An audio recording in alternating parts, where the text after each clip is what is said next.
혹시 여러분들은 내로남불에 대해서 알고 계십니까? 오늘 말씀의 제목은 내로남불인데, 내로남불 들어보셨어요?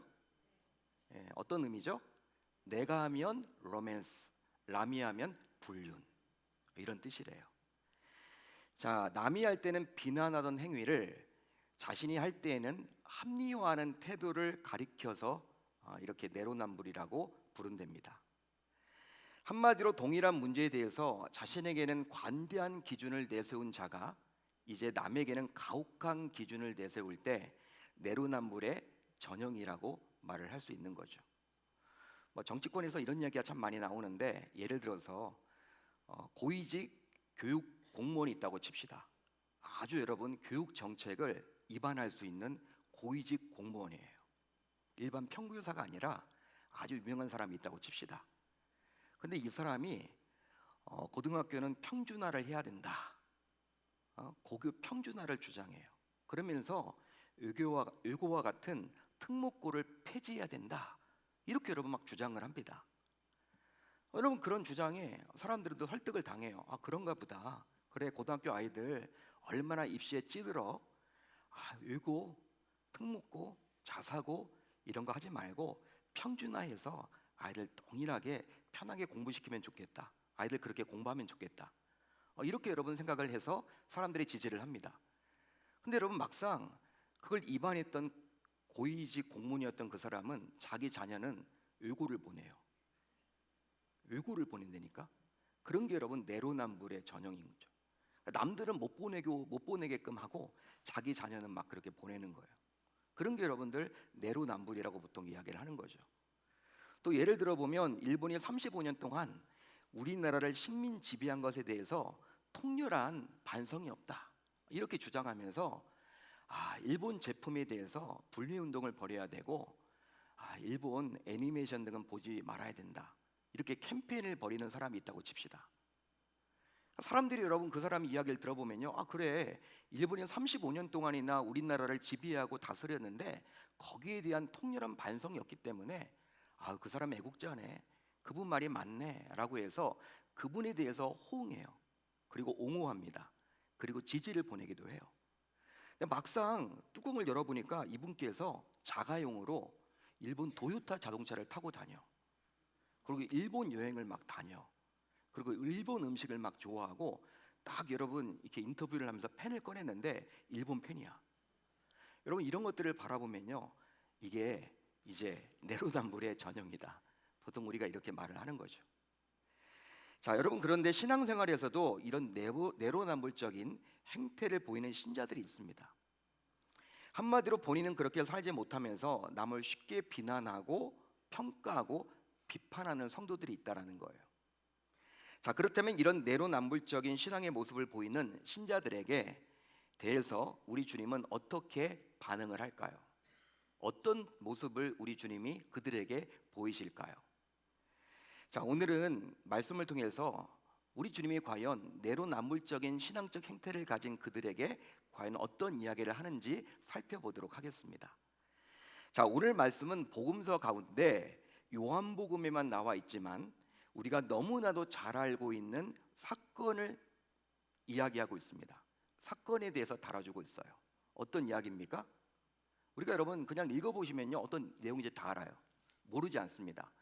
어려운 여러분 단어가 하나도 안 나옵니다. 바로 돌에 맞아 죽을 위기에 놓인 가늠한 여인을 예수님께서 구해주시고 용서해 주신 이야기죠. 아마 금요 성령 집회에 나오실 정도로 신앙적 열정을 가진 성도라면 오늘 말씀의 내용을 모르지 않을 거예요. 간음에서 잡혔던 여인을 예수님께서 용서해 주신 이야기예요. 그냥 여러분들이 눈으로 읽어보셔도 어떤 이야기인지 금방 캐치가 될 겁니다. 제가 풀지 않아도 여러분들이 다 아실 거예요. 읽어 내려가기만 하면 이런 내용이네 라고 금방 여러분들이 알게 될 거예요. 자, 그러면 오늘 말씀은 단순히 예수님으로부터 간음죄를 용서받은 한 여인에 관해서 말해주고 있는 내용일까요? 그것만 다뤄주고 있을까요? 여러분 어떻게 생각하십니까? 그래서 성도인 우리 역시 오늘 말씀을 보면서 예수님께서 간음한 여인과 다를 바가 없는 우리 역시 동일하게 용서를 해주셨기에 성도인 우리도 앞으로도 그 받은 은혜를 기억하며 살아가기로 다짐해야만 하는 것일까요? 그러니까 우리가 눈으로 보이는 이것이 전부일까요? 한마디로 여러분들에게 묻고 싶어요. 간음했던 여인을 예수님께서 용서해 주시는 내용이 맞습니다. 그렇다면 우리 주님께서 정말 그 내용만을 오늘 말씀을 통해서 말해주고자 하는 것일까요? 물론 예수님과 가늠한 여인과 예수님에게 초점을 맞추어서 오늘 말씀을 살펴보는 것이 지극히 잘못된 것은 결코 아닙니다.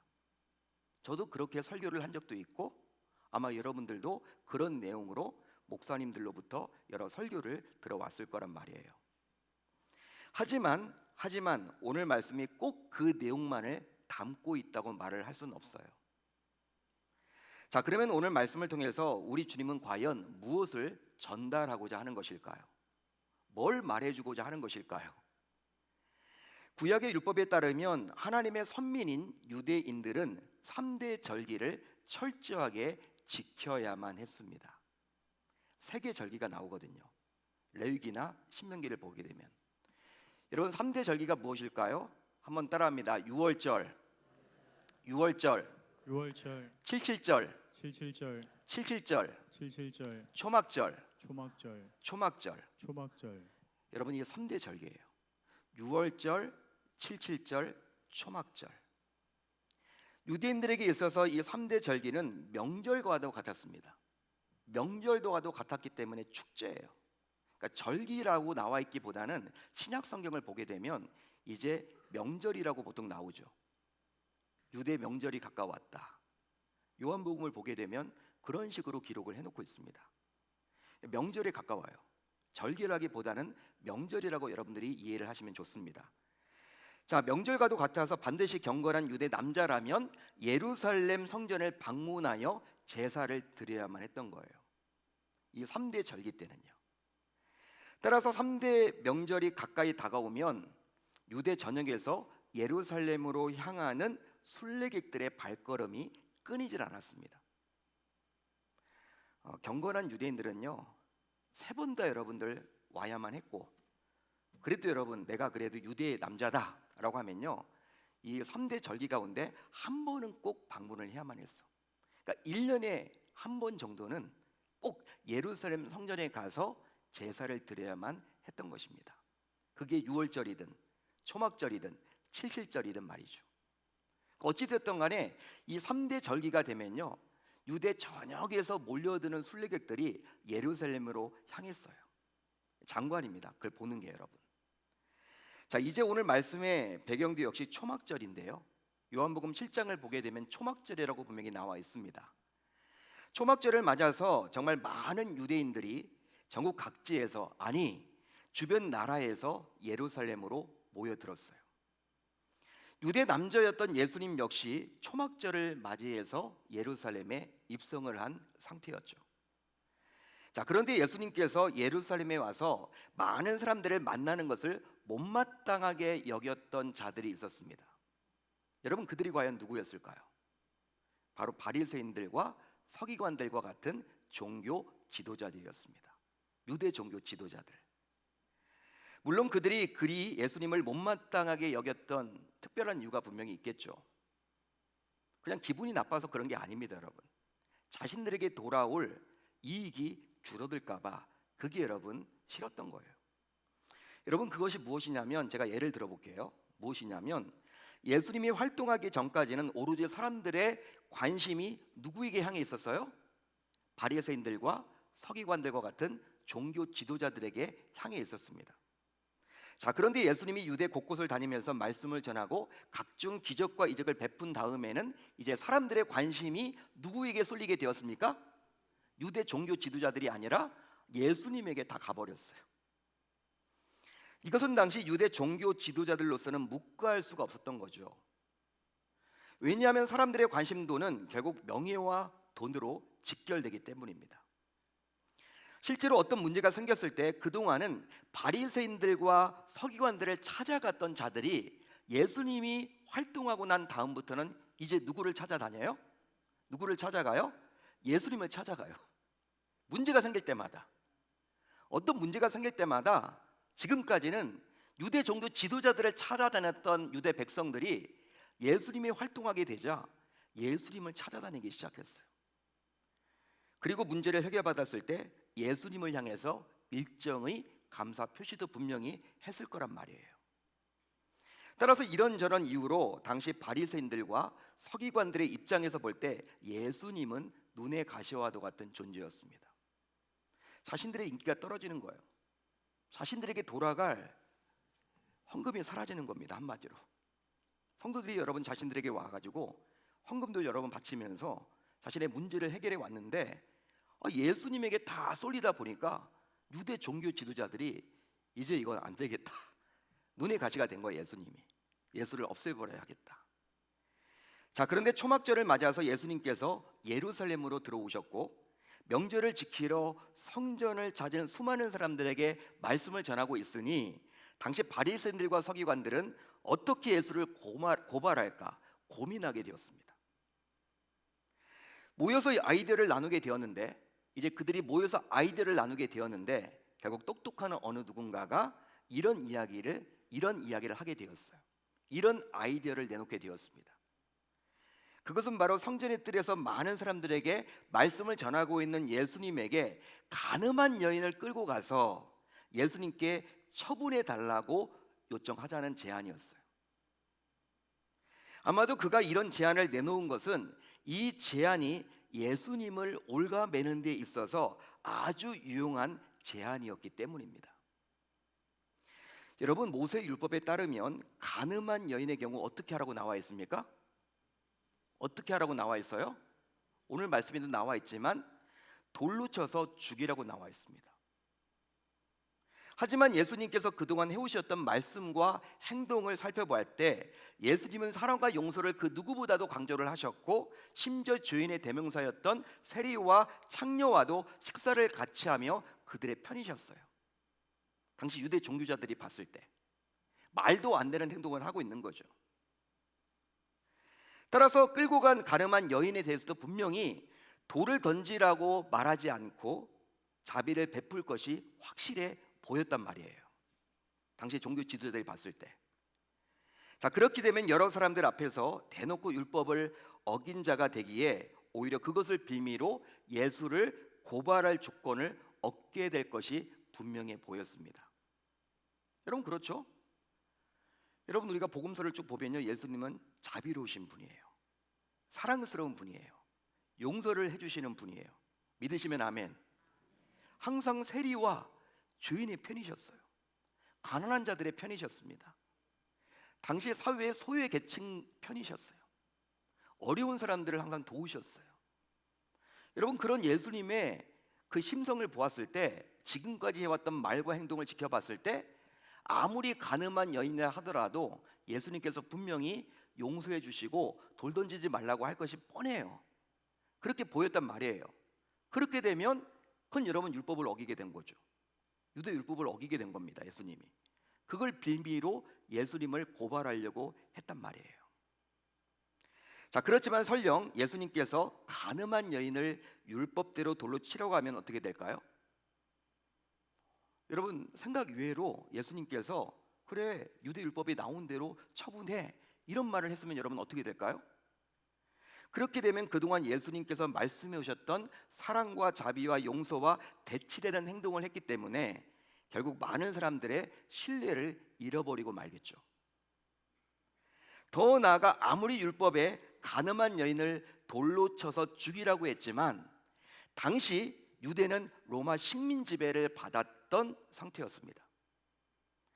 그러기에 로마가 공식으로 인정했던 사내들인 공회의 조사를 거친 다음에 간음한 여인을 처벌할 수가 있었단 말이에요. 그게 로마 법입니다.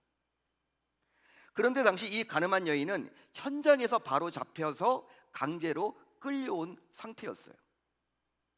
따라서 사내들인 공회의 공식적인 조사를 거치지 않은 상태였죠. 그런즉 율법이 있더라도 이런 로마 정부가 정한 법을 어기게 되면 결국 로마법에 의해서 처벌받게 됩니다. 따라서 당시 예수님은 외통수에 걸린 셈이에요. 이러지도 못하고 저러지도 못하는 상황이었습니다. 여러분 잘 들어보세요. 당시 왜 외통수였느냐? 가늠한 여인을 살려주라고 하면 유대 율법에 걸리게 돼 있어요. 그렇죠? 반면에 돌로 쳐서 죽이려고 하면 로마법에 걸리게 되어 있기 때문입니다. 이러지도 못하고 저러지도 못하고 있는 상황, 외통속에 걸린 거예요. 이런 음모를 꾸몄던 당시 바리새인들과 서기관들은 결국 현장에서 가늠하다가 잡힌 여인을 성전에서 말씀을 전하고 있던 예수님께로 데려가게 됩니다. 데려가게 돼요. 그러면서 모세 율법에는 이런 여인을 돌로 치라 했는데 이제 선생은 어떤 처분을 내릴 것입니까? 라고 예수님께 묻습니다.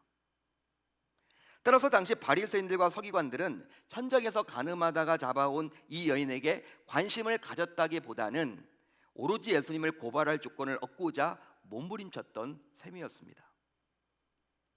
하지만 이런 바리새인들과 서기관들은 오로지 예수님을 고발하기 위한 목적 달성만을 위해서 혈안이 된 나머지 정작 자신들이 지금 얼마나 율법을 어기고 있는지를 보지 못하고 있었어요. 그러니까 여러분, 이들은요, 어떻게 해서든지 예수님을 올가매려고 여러분 막 지금 모략을 꾸미잖아요. 이 가늠한 여인을 데려다 놓지 않습니까? 여기에 신경을 쓰느라 자신들이 지금 율법을 어기고 있음을 모르고 있었습니다. 몰랐단 말이에요. 얼마나 율법을 어기고 있는지를 보지 못하고 있었어요. 안타깝게도 한마디로 예수를 억지로 고발하려고 하다 보니 정작 자신들이 그 누구보다도 잘 지킨다라고 자부했던 율법을 어기고 말았습니다. 이것이 무슨 말이냐면 당시 바리새인들과 서기관들은 현장에서 가늠하다가 잡힌 여인을 성전 안에 있는 예수님께로 데려왔죠. 여러분, 그렇죠? 자, 그러면서 예수님께 모세 율법에 따라서 이 여인을 돌로 쳐서 죽여야 하지 않겠냐고 묻습니다. 그렇게 여러분 물었잖아요. 자, 그러나 이들은 모세 율법을 어기고 말았습니다. 먼저 모세 율법인 레위기 20장 10절을 볼까요? 이렇게 나와 있습니다. 누구든지 남의 아내와 간음하는 자, 곧 그의 이웃의 아내와 간음하는 자는 그 간부와 음부를 반드시 죽일지니라. 아멘. 아멘.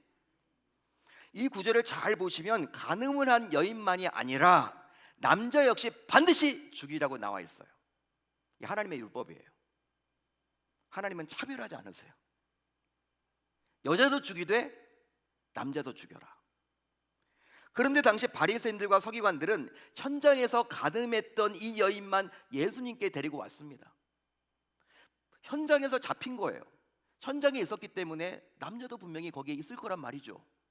근데 그 남자는 그냥 놔두고 여자만 끌고 온 거예요. 율법 어긴 겁니다, 여러분. 예수님을 올가매려고 하다가 자신들이 지금 율법을 어겨버린 거예요. 현장에서 잡아왔다니까요. 가늠하다가 여러분 현장에서 잡아왔으면요, 그냥 혼자 가늠합니까? 그거 아니잖아요, 여러분들. 분명히 간부가 있을 거란 말이죠. 간부랑 같이 예수님께로 데려와야 되는데 그걸 하지 않은 거예요. 바리새인들과 서기관들은 율법을 어긴 겁니다. 또 있습니다. 또 있어요. 신명기 22장 23절로 24절 상반절까지를 볼까요? 자, 우리 한번 같이 읽어봅니다. 시작. 처녀인 여자가 남자와 약혼한 후에 어떤 남자가 그를 성읍 중에서 만나 동침하면 너희는 그들을 둘 다 성읍문으로 끌어내고 그들을 돌로 쳐 죽일 것이니. 아멘. 이 율법을 보더라도 가늠한 남자와 여자 모두 죽이라고 나와 있죠. 역시 여러분, 그렇죠? 제 말이 아닙니다, 여러분. 신명기에 나와 있는 율법이에요. 모세 율법입니다. 더군다나 돌로 쳐서 죽이되 죽이는 장소까지 나와 있어요. 어디입니까? 죽이는 장소까지 나와 있어요. 어디입니까? 성읍 문으로 끌어내서 거기서 돌로 쳐서 죽이라. 한마디로 사람들이 살아가는 성문 밖으로 끌어내어서, 여러분 성이 있지 않습니까? 성 안에서 죽이지 말고 성문 밖으로 그들을 이렇게 추방해서 거기서 돌로 쳐서 죽이라는 거예요. 하나님은 장소까지 이렇게 정해 주셨어요. 자, 그런데 당시 바리새인들과 서기관들은 어떻게 했습니까? 예수님이 계시는 성전 안으로 가늠한 여인을 끌고 와서 돌을 던져서 죽여야 한다고 주장했던 거예요. 하지만 이것은 성전이 얼마나 거룩한 곳이고 하나님께서 얼마나 귀하게 여기시는 곳인지를 몰라서 했던 행동처럼 보여요. 그러나 당시 바리새인들과 서기관들은 율법 학자였기에 하나님께서 성전을 얼마나 중히 여김을 모르지 않았습니다. 모르지 않았다라는 거예요. 아니, 율법을 그 누구보다도 알고 있던 바리새인들과 서기관들이기에 성전에서는 결코 살인해서는 안 된다라는 것을 모르지 않았습니다. 성전에서는요, 아무리 악한 자라도 죽여서는 안 돼요. 왜? 하나님의 성전이기 때문에. 동의하시면 아멘, 믿으시면 아멘. 그런 행동을 만약 하게 되면 하나님께서 가만두지 않습니다. 하나님께서 가만두지 않아요. 그런데 이번에도 역시 예수님을 고발하는 생각에서 결국 그들은 정작 중요한 율법을 어겨버린 거예요. 하나님의 성전을 얼마나 사랑하시는데, 성전에 계시는데 하나님이 그곳에서 여러분 간음했다고 해서 그 여인을 못 죽입니다. 못 죽여요. 여러분들 분명히 어디서 죽이라고 나와 있습니까? 성 밖으로 내쫓아서 죽여라. 율법을 어긴 거예요. 두 가지나 율법을 어긴 거예요. 두 가지나. 자, 그런데 더 큰 문제는 무엇이었냐면 당시 이들이 율법을 이렇게나 어기고 있음에도 전혀 그것을 인식하지 못하고 있었다는 것이 더 큰 문제예요. 왜? 예수님을 지금 고발할 조건을 마련하느라. 그것을 여러분들 막 꽂혀 있다 보니까, 그것을 여러분 목표로 삼다 보니까 자신들이 지금 율법을 어기고 있음에도 불구하고 율법 어겼음을 모르고 있어요 지금. 그러니 정작 자신들은 율법을 어기면서도 예수님이 율법을 어기도록 유도하고 있는 것이죠. 따라서 당시 간음한 여인을 예수님께로 데려왔던 바리새인들과 서기관들은 내로남불의 신앙적 행태를 가졌다고 감히 말할 수 있습니다. 여러분, 그런데 바리새인들과 서기관들처럼 안타깝게도 내로남불의 신앙적 모습을 가진 성도들이 얼마나 우리들 주변에 많은지 몰라요. 실제로 예수님의 몸인 교회를 대하는 성도 가운데서도 그런 분들이 계시더라는 거예요. 그런 분들이 계시더라는 거예요. 예를 들어 볼까요? 여러분, 어떤 분들은 이렇게 이야기합니다. 교회는 선교를 해야지. 선교를 해야 교회야. 교회는 선교하지 않으면 그건 교회가 아닌 거야. 그렇게 여러분 이야기하면서 자기 교회가 좀 선교를 좀 등한시한다라고 느껴지면요, 막 교회를 불평하고 비난해요. 교회가 돼가지고 선교도 안 해. 여러분, 그렇게 비판하고 비난하는데 주님의 몸된 교회를 자기는 선교헌금 10,000원도 안 해. 자기는 선교헌금 10,000원도 안 한다니까. 10,000원도 안 하면서 막 비판해. 우리 교회는 선교를 안 한다고. 선교 헌금이나 좀 하고 하지. 안 해요 여러분. 그리고 선교를 여러분 막상 가자고 하면 거기 참여도 안 해요. 자기는 안 하면서 우리 교회는 왜 선교를 안 해? 선교 안 하는 교회가 교회야? 막 이렇게 여러분 사람들에게 막 이야기해요. 자기는 헌금도 안 하고 막상 선교장이 열려서 가자고 하면 안 가고 이런저런 핑계를 대고. 여러분, 이런 분들이 있어요. 또 있습니다. 여러분, 어떤 성도들은요, 우리 교회는 중직자들이 문제야. 중직자들이 기도를 안 해. 기도를 해야 되는데 왜 기도를 안 해? 기도해야 되는데 우리 교회는 영적이지가 않아. 인간적인 냄새가 너무 나. 그렇게 여러분 비난하는데 정작 기도의 자리에 그분은 안 와요. 그분은 기도의 자리에 안 온다니까.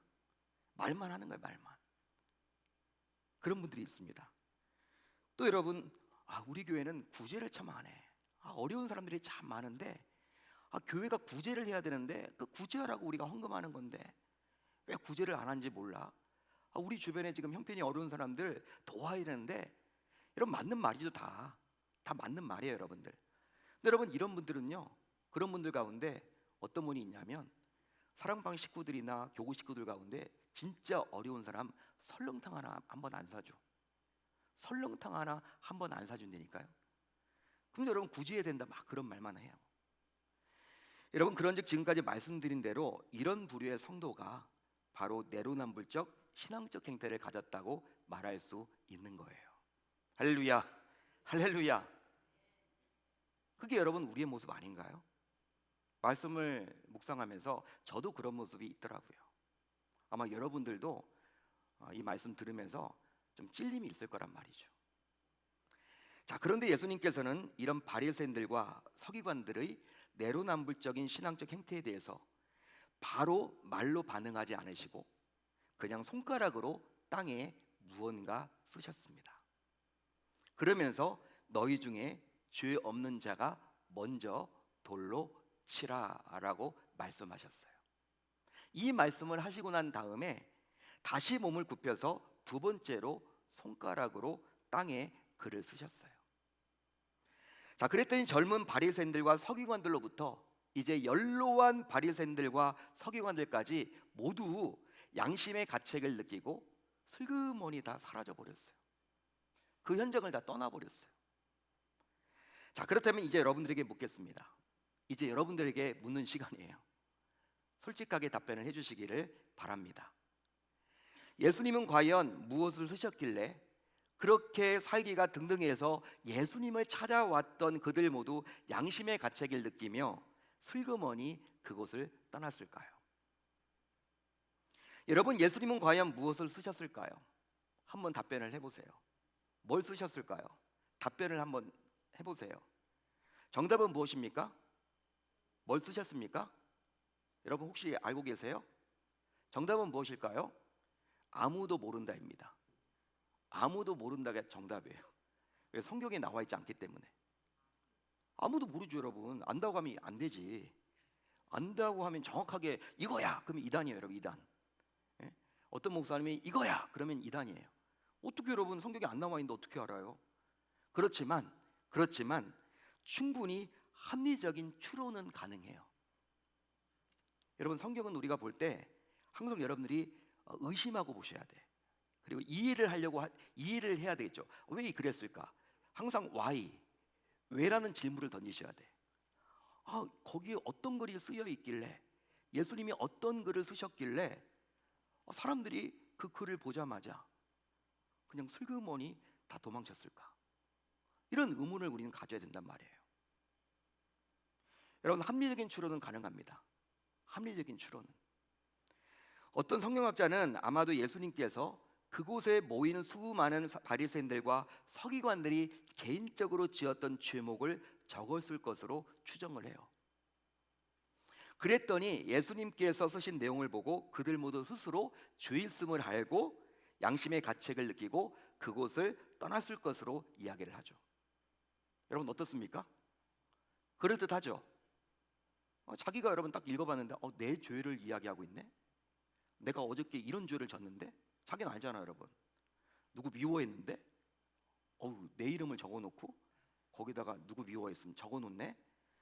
나 죄인지 어떻게 여기 있지 못하겠다. 양심의 가책을 느껴서 떠나는 거죠, 한 사람씩.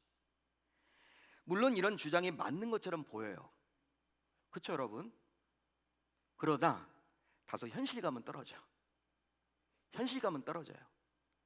왜냐하면 그곳에 바리새인과 서기관 한 명씩만 있었던 것이 아니라 오늘 말씀을 보게 되면 복수형입니다. 서기관들과 바리새인들 복수형이에요. 그들이 가늠한 여인을 끌고 온 거예요. 수많은 사람들이 온 겁니다, 여러분. 따라서 여러분들, 예수님이 그 짧은 시간에 여러분 어떻게 쓰는데도 한계가 있을 텐데, 여러분 그 수많은 사람들의 그 죄목을 거기다 다 적어놓는다? 이게 불가능에 가까워요. 합리적으로 추론을 해볼 때 그렇게 빨리 적을 수는 없기 때문이죠. 자, 그렇다면 예수님은 과연 땅에 무엇을 쓰셨을까요? 여러분 무엇을 쓰실 것 같습니까? 몇몇 목사님들의 주장과 관련된 책들을 토대로 생각을 해보면요, 아마도 예수님께서는 앞에서 말씀을 드렸지만 바리새인들과 서기관들 모두 놓치고 있었던 율법의 계명이었던 레위기 20장 10절과 신명기 22장 23절로 24절을 차례대로 쓰셨을 것이라고 생각을 해봐요. 아마도 그들 모두는 어릴 적부터 율법을 달달 외우면서 암송했습니다. 당시 여러분 율법학자는요, 지금 우리가 있는 창세기부터 신명기까지를 다 외웠어요. 우리 제자반을 하게 되면 12구절을 암송하거든요. 12구절. 시험도 보거든요. 100점 받은 분들도 있어요. 대단하죠? 여러분 12구절 정도가 아니라 당시 여러분 서기관들과 바리새인들 우리는 막 무시를 하는데 창세기부터 신명기까지를 달달 외웠다니까요. 따라서 어릴 적부터 계속 암송하며 지내왔기 때문에 예수님께서 레위기 20장 10절과 신명기 22장 23절을 쓰기 시작했을 때부터 양심의 가책을 느끼며 두려움을 느끼고 부끄러워서 더 이상 그곳에 있지 못했겠죠. 왜? 그 내용이 어떤 내용인지 그들은 모두 알았기 때문에. 레위기 22장 10절하고 예수님께서 막 쓰기 시작하니까 어떤 내용인지 알잖아요. 내가 실수했네. 큰일 났네. 내가 지금 율법을 어겼네. 예수님 지금 잡으려다가 내가 지금 죽겠네. 남자를 놓쳤네. 간부를 데려와야 되는데 왜 우리가 간부를 놓쳤지? 왜 가늠한 여인에게만 꽂혀 있었지 우리가? 그리고 성전인데 여기가 지금 예수님이 말씀하신 곳이 성전인데 이곳에서 살인이 일어나면 우리가 지금 벼락 맞아 죽을 텐데. 여러분 아마 이런 생각으로 그들은 두려움이 막 엄습하게 되었고 율법을 어겼다라는 그 생각 때문에 그곳을 여러분 슬금슬금 다 그냥 떠났던 거예요. 여러분 그리해서 이제 그곳에는 바리새인들과 서기관들 모두를 떠나갔고 이제 가늠한 여인만 남게 되었습니다. 결국 예수님께서는 이 여인에게 더 이상 죄를 짓지 말라고 말씀하시며 그녀를 용서해 주셨고 그 결과 그녀를 살리게 해주셨습니다. 할렐루야, 할렐루야. 더 나아가 예수님께서 바리새인들과 서기관들 역시 율법을 어긴 죄를 스스로 회개하도록 기회를 주므로 결국 몇 명일지는 모르겠지만 그들 역시 살리려 했습니다. 그들도 여러분 율법을 어겼으니까 스스로 여러분 회개해야 될 거 아니에요. 바리새인들과 서기관들도 회개가 필요할 거 아니야. 그들 가운데 몇 명이나 여러분 회개할지 몰라. 그렇지만 우리 주님은 그들에게도 기회를 주셨던 거예요. 여러분 이처럼 바리새인들과 서기관들은 하나님의 말씀인 율법을 안다고 하면서도 결국 예수님도 죽이려 했고 가늠한 여인도 죽이려 했지만 예수님께서는 가늠한 여인도 살렸고 바리새인과 서기관들도 살리고자 기회를 주셨습니다. 할렐루야, 할렐루야. 따라서 죽이지 않고 살리는 것이 곧 예수 그리스도의 복음입니다. 믿으시면 아멘, 동의하시면 아멘. 여러분 오늘 말씀은 그것을 지금 말하고 있는 거예요.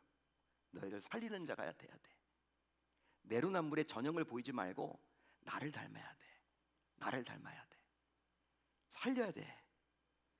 그런즉 이제 성도인 우리 모두 이미 복음을 알고 믿는 자로서 교회 내에서 누군가에게 돌을 던져서 죽이려는 내로남불적인 신앙의 모습이 아니라 이제 적극적으로 누군가를 살리는 데 앞장서는 모습을 보여야 할 줄 우리 주님의 이름으로 축원합니다. 축원합니다. 오늘 말씀은 그런 내용을 담고 있습니다. 단순히 가늠한 여인을 그냥 용서해 주셨다 그 내용으로 끝나는 내용이 아니라는 거예요. 오늘 말씀이 담고 있는 깊은 메시지가 바로 거기에 담겨져 있습니다. 여러분 복음은요 죽이지 않고 살리는 거예요. 죽이지 않고 살리는 겁니다. 세상에 여러분 학문이나 다른 것들은 다 경쟁이잖아요. 살린다고는 하지만 다 자기 일속만 챙기고 결과적으로는 누구는 여러분 성공하면 누구는 여러분도 실패하기 마련이잖아요. 그렇지만 복음은 그렇지 않아요. 복음은 그렇지 않습니다. 사람들이 여러분 바리새인적인 모습을 많이 갖죠. 가늠한 여인도 죽이려고 하고 예수님도 죽이려고 하고 그래야지만 자기가 살아갈 수 있다고 생각을 해요. 그렇지만 예수님은 완전히 반대로 지금 이야기를 하시죠. 가늠한 여인도 살렸고 바리새인과 서기관들도 살리려고 기회를 주셨다라는 사실입니다. 이분이 바로 저와 여러분들이 믿는 예수 그리스도이십니다. 여름철이 여러분 되었습니다. 이제 이 여름을 맞이해서 영유아부서부터 해서 청년부 이르기까지 우리가 이제 다음 세대 아이들을 살리려고 죽어가는 그 아이들을 살리려고 여러분 성경학교와 수련회를 계획하고 있어요. 그렇다면 우리 모두 이제 이런 마음을 가지고 복음이 들어가면 살리는 거구나. 그걸 여러분들이 꼭 기억하셔서 정말 영유아부 아이들부터 해서 청년부에 이르기까지 우리 다음 세대 아이들이 살아나는 역사가 우리 계명교회에서 계속 일어나야 할 줄 우리 주님의 이름으로 축원합니다. 그렇게 열심히 하겠다라고 해보겠다라고 결단하고 다짐하는 저와 여러분들이 다 되실 수 있기를 우리 주님의 이름으로 축원합니다.